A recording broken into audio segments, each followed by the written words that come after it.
Namaskar, my name is Manu Divedi. I belong from Prayagraj. First of all, I would like to thank my respected and matchless mentor Deepak sir who gave me a chance to give up.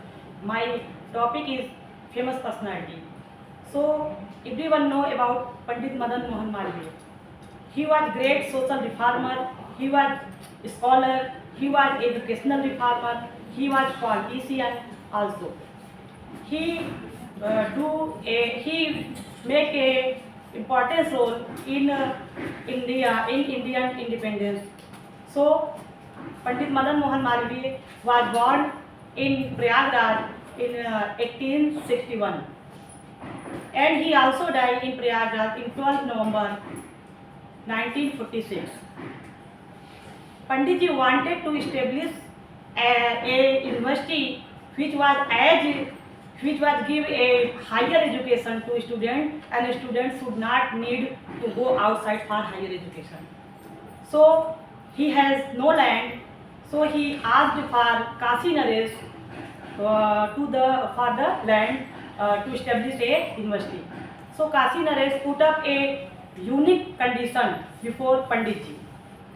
He said that you can take as much as you want, and the condition is that you can measure the land by walking sunrise to sunset.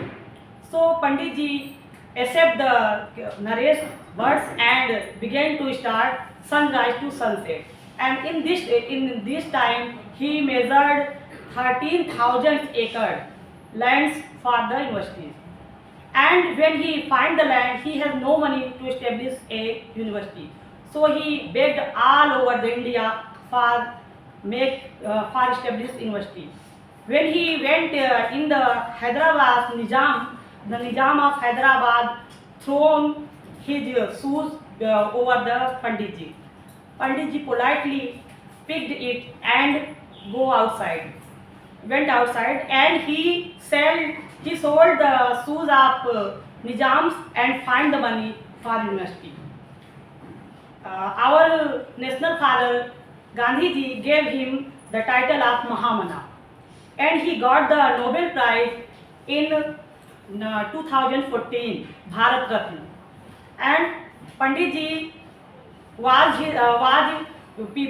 people said Panditji as a respect to give the Panditji. He founded the university Kashi Hindu Vishwavidyalaya at the occasion of Basant Panchami. So Panditji put up a message before the every Indian: if you want to do something and you have determined to do it, you can do impossible things. Thank you.